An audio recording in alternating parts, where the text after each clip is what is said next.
Participación se trata de la intervención de la provincia de la asambleísta por la provincia de Santo Domingo de los Áchilas, Viviana Veloz, así lo ha anunciado ya la señora presidenta de la Asamblea Nacional.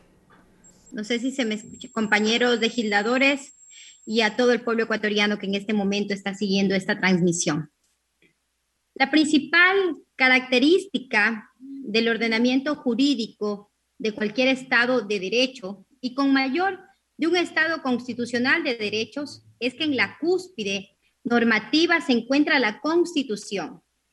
Esta es la que brinda validez al resto de normas y por tanto le confieren unidad a todo el ordenamiento jurídico.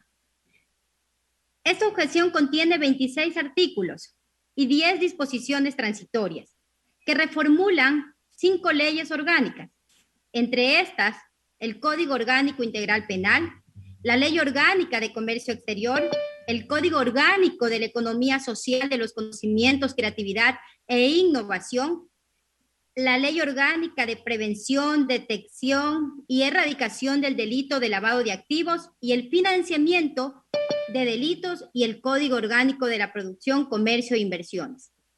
Esta ley se aprobó el 4 de mayo de 2021 y el 26 de mayo se notificó al Ejecutivo y plantea una coordinación de las diferentes entidades estatales que tienen competencia con asuntos relacionados al combate al contrabando y las reúne en un comité interinstitucional que será el encargado de establecer una política pública unificada y clara respecto al contrabando.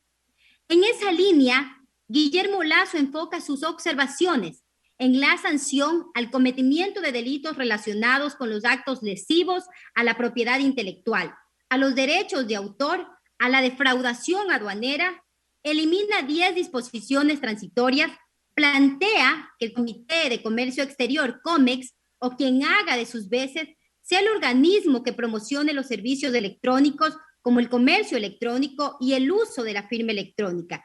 Así también que el comercio electrónico sea promovido y protegido para reforzar la prevención y el combate al comercio ilícito. Entre otros artículos incluidos por el mandatario, propone las obligaciones de la autoridad aduanera para que, por ejemplo, vigile que los productos de importación o exportación no violen derechos de propiedad intelectual. Bajo este principio, se entiende que cualquier norma que no se adecue a la Constitución debe ser expulsada del ordenamiento jurídico.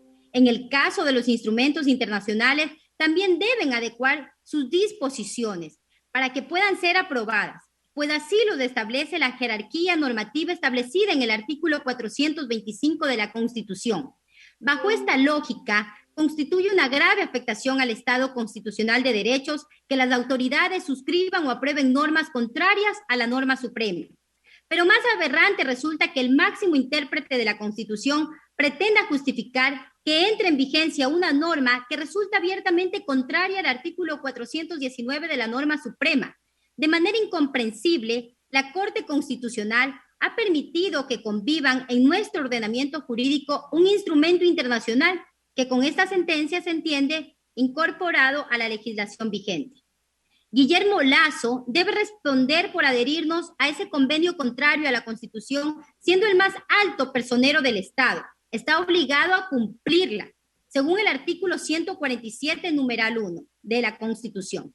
No solo lo que hizo constituye una leguleyada, sino una de las prácticas que más daño le hace al país, una viveza criolla para congraciarse con el Fondo Monetario Internacional. El mensaje que estamos mandando es que quienes tienen dinero o poder pueden vulnerar las normas con total impunidad.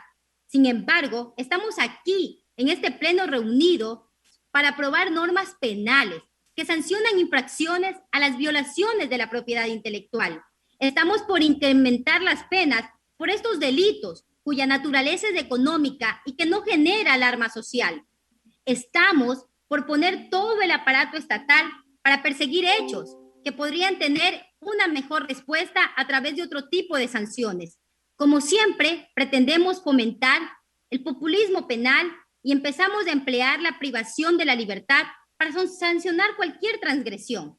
Actualmente tenemos un sistema penitenciario colapsado, una fiscalía que tiene escaso personal para despachar todos los trámites a su cargo, pero que sí se preocupa por perseguir políticamente a sus opositores, y una fuerza pública que no da abasto para proteger a la ciudadanía frente a los graves crímenes contra la vida, la integridad física y sexual, entre otros, que generan alarma social.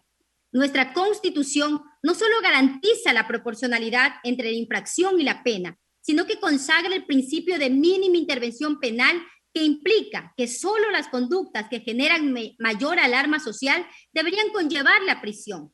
Lo anterior significa que infracciones que no lesionen bienes jurídicos de relevancia social deberían ser sancionadas con penas pecuniarias. Las sanciones penales se deberían reservar para las conductas que generen graves perjuicios económicos al fisco y, por tanto, a los ingresos tributarios que necesita el Ecuador para garantizar los derechos. Con este proyecto de ley, señora presidenta, se pretende que el Estado use su poder punitivo para perseguir a los pobres, con la finalidad de garantizar los intereses de las grandes transnacionales, que son las que tienen el control de las marcas protegidas por los derechos de propiedad intelectual. Estas empresas cuentan con los recursos para proteger sus derechos ante instancias menos invasivas a los derechos, como el uso de la normativa de propiedad intelectual. No obstante, por tratarse de comerciantes, en su mayoría de escasos recursos, que no resulta un negocio para las empresas activar esos mecanismos contemplados en el Código Ingenios, y con esta reforma pretenden que sea el Estado el que persiga a las personas de escasos recursos que en este momento, por la crisis económica y la pandemia del COVID, no viven, sino que sobreviven, señora presidenta y compañeros legisladores. Por ello, debemos tener cuidado con lo que vamos a aprobar el día de hoy. Además, me comprometo a presentar la reforma respectiva para reformar los artículos que penalizan a los comerciantes informales, pues existen mecanismos menos graves para proteger los derechos de propiedad intelectual. Muchas gracias, señora presidenta. La intervención de la Asamblea